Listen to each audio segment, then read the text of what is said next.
cuando uno ve en qué condición está el mundo, ¿sí? Y yo decía, no nos vayamos tan lejos, no hablemos de las personas que ni siquiera han alcanzado. Le traje algo, una persona cerquita que conoce a Dios y vive en oscuridad, vive en tinieblas, vive pensando de una manera equivocada. Entonces nosotros no podemos ser ajenos a eso, y mucho menos con aquellos que ni siquiera han escuchado el mensaje de salvación una sola vez. Entonces es importante que nosotros entendamos en cuál es la condición en la que está el mundo, porque de ahí es donde sale, hermano, el decir, no existe posibilidad, no hay chance, las probabilidades son nulas de que yo cierre mi boca, de que yo mire para el otro lado, de que yo me quede con los brazos cruzados. ¿Amén?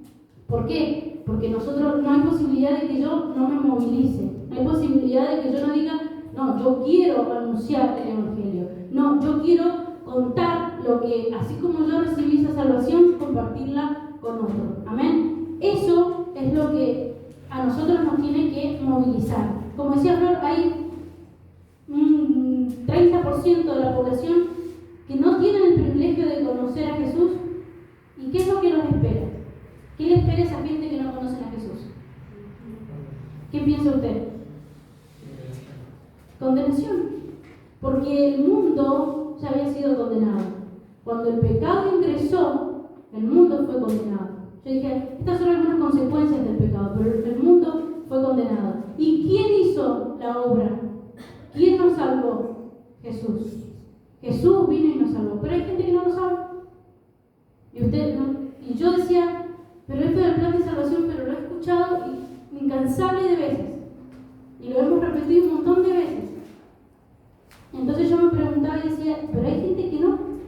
Hay gente que no sabe ni siquiera que existe Jesús. Hay gente que todavía está esperando al Mesías, al Salvador. Entonces yo pensaba y decía, ¿cómo nosotros podemos estar tranquilos, por decirlo de alguna manera?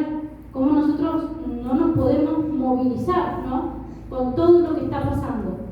Eso tiene que hacer algo en nuestro corazón. Yo cuando le pasa algo a nuestros hijos, que nosotros decimos, no, y vamos hasta donde tenemos que ir y hablamos con quien tenemos que hablar, y no importa. Y no importa si salimos en pantufla, y no importa si no nos peinamos, y no importa si estaba cayendo piedra, pero no, vos me tocas un hijo y yo voy y te busco. Nos comportamos de esa manera. Entonces, en Juan, en el capítulo 15, en el verso 13 dice, no hay amor más grande que dar la vida por un amigo. Eso es amor al prójimo. Entonces yo decía, también la palabra de Dios dice, ama a tu prójimo como a ti mismo. Y yo decía, ay Señor, no me amo nada. Porque si nosotros tenemos que amar a nuestro prójimo como nos amamos nosotros, yo decía, o no me amo nada o estoy haciendo las cosas mal. Y no, yo sí me amo. Entonces estoy haciendo las cosas mal. Porque cuando hay alguien que necesita y me queda cómodo mirar para otro lado. Porque cuando hay alguien que está pasando necesidad, yo digo, no, pero Señor, vos sabés que yo, en este mes, como que vos conocés. Saben que muchas veces esa frase, el Señor conoce, el Señor sabe, estuvo muy instaurada en mí. Y sí, claro que el Señor conoce y que el Señor sabe, pero Él es el que cubre nuestras necesidades. Y yo siempre digo, si nosotros nos ocupamos de lo que realmente nos tenemos que ocupar, no deberíamos preocuparnos por las cosas básicas, por las necesidades que el ser humano tiene. Sabiendo esto, que hay mucha gente que espera un mensaje de salvación, y sabiendo nosotros, hermanos, cuál es el destino de esas personas, ¿sí?, es que nosotros nos tenemos que movilizar. Vamos a leer Marcos 16:16. Hay algunos versículos que son conocidos, que usted ya se lo sabe. Esto para que usted vea que la palabra de Dios lo dice.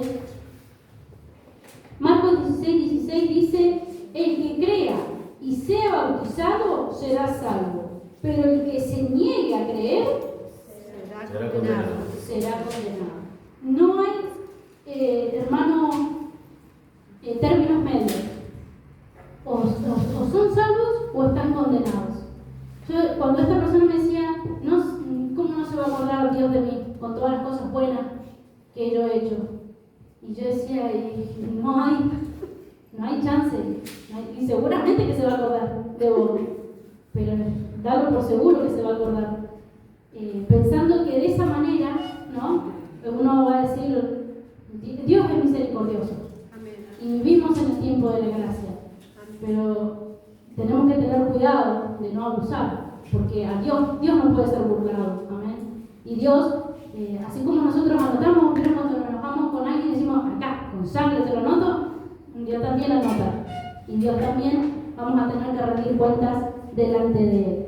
Nuestra tarea no es difícil, o no debería ser difícil, si nosotros realmente nos ocupamos de ella y dejamos de lado los prejuicios, dejamos de lado el juzgar. ¿Cuántas veces nosotros decimos, no, ya le prediqué, listo, chao?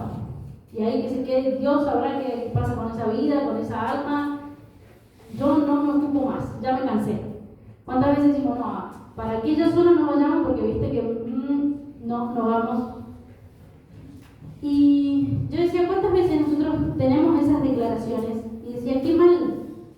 Yo analizaba primeramente mi vida y decía, qué equivocada que estuve todo este tiempo en yo querer hacer el trabajo de Dios. La pastora Marina nos decía, nos compartía la prédica pasada, cuando tuvimos misiones, de que si no tenemos que meter en la tarea de Dios. Nosotros tenemos una tarea, ocupémonos de nuestra tarea. Y yo decía, no es difícil. Y esto me sorprendió porque dije, wow, la verdad que no es para nada difícil lo que tenemos que hacer. Sin embargo, nosotros nos complicamos.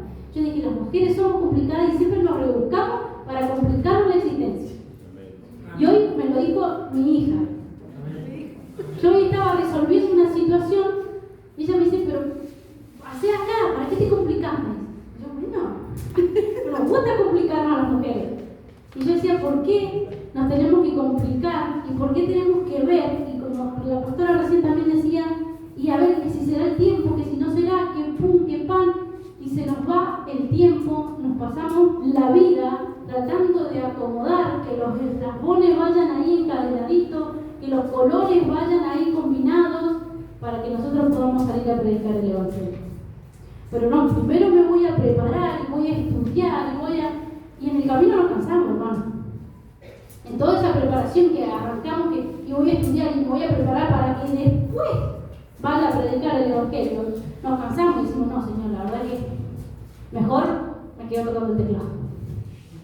Mejor hago otra cosa. Porque la verdad que lo de misiones no es para mí. Y yo sabía que lo dije, no, misiones no es para mí. A mí déjenme con los niños. Y no, allá me mandaron a misiones. Y he aprendido un montón y mi entendimiento se ha abierto también para poder comprender todas estas cosas. Y sigo sorprendiéndome con un montón de cosas que voy aprendiendo. Cuando justamente preparaba la prédica, hay un versículo que yo me lo sé de memoria me lo sé, porque lo aprendí cuando tenía más o menos 14, 15 años en el Ministerio de Danza. No hace tanto. Lo aprendí ahí. Después, en misiones lo volvimos a escuchar. Después, y recién ahora, hermano, fíjese, ¿cuánto tiempo? Recién ahora yo pude entender lo que yo estaba, que ya no lo sabía de memoria.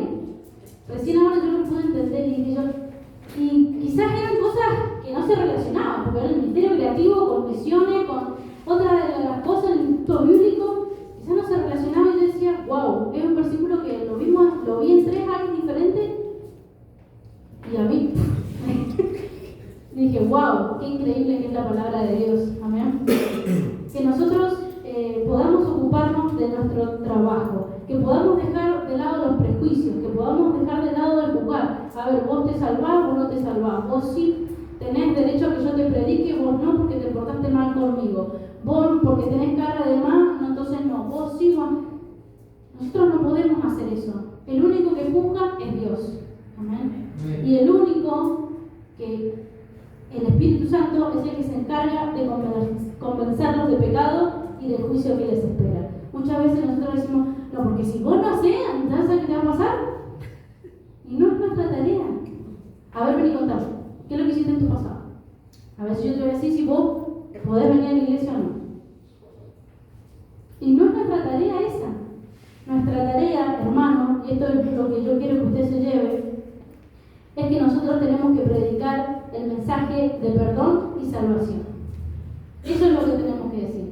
Nosotros no tenemos que juzgar. Nosotros no tenemos que decir, a ver, vos qué hiciste en tu vida pasada, a ver, yo te voy a decir si vos podés venir. A ver, vos, depende de cómo te vistas, depende de la condición que estés, a ver si te predico o no. Depende de la zona que vivas, a ver si la pastora puede ir a orar por vos. A ver, depende de que...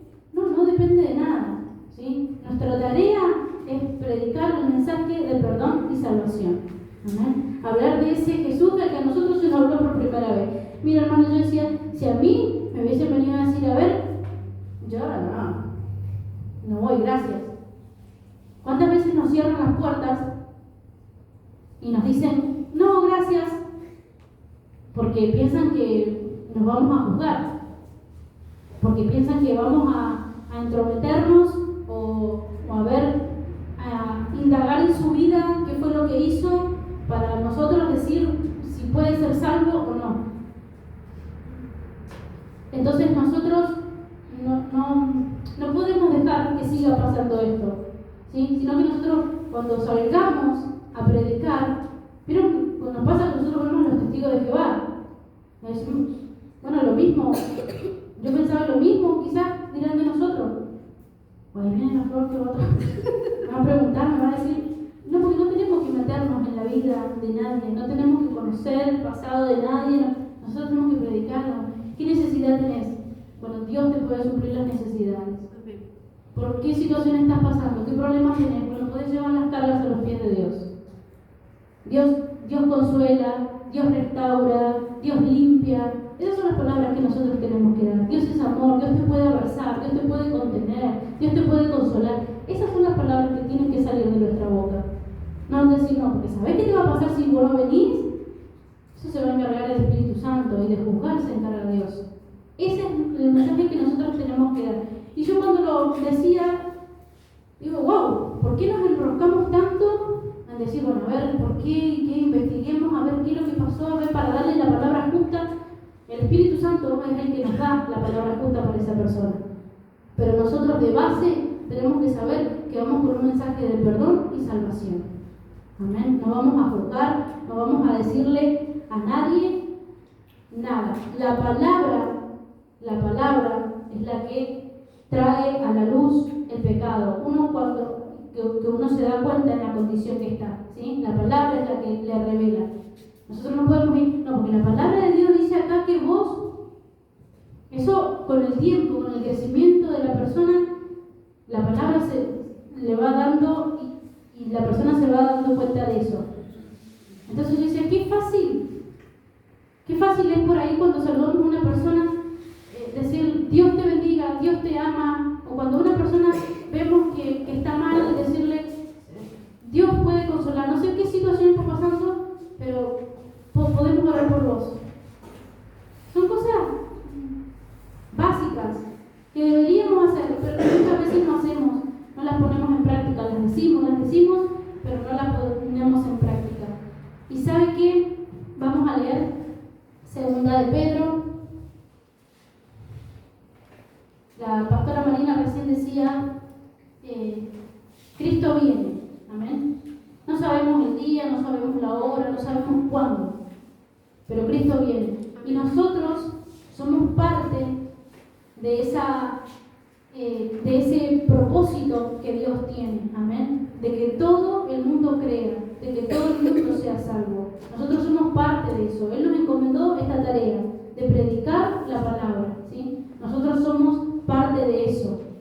Y fíjese, el 3:9, Segunda de Pedro 3:9 dice, en la Nueva Traducción Viviente, en realidad no es que el Señor sea lento promesa, como algunos piensan. Al contrario, es paciente por amor a ustedes. No quiere que nadie sea destruido, quiere que todos se arrepientan. Amén. Ese es el deseo de Dios. Amén. Y muchas veces cuando predicamos la palabra y la gente nos dice, pero ¿por qué pasa tanta cosa? ¿Y por qué pasa esto? ¿Y por qué Dios entonces no viene? ¿Y por qué Dios no hace? La pastora Marina nos compartió también de Dios lo puede hacer, pero fíjese que Él nos quiso hacer parte. Nosotros nos tenemos que sentir privilegiados de hacer eso. ¿Vieron cuando nos llaman y que nos dicen, qué sé yo, en algo secular, y que nos hacen un reconocimiento y que nos llaman y que nos dicen, no, vení porque vos sos buena haciendo esto, y que nosotros, wow, y nos sentimos honrados, nos sentimos orgullosos del buen trabajo que estamos haciendo. Y yo pensaba y decía, y Dios nos llamó y nos dijo, vengan, sean parte, esta es la tarea que ustedes tienen que hacer. Quiero que me ayudes, porque ustedes saben.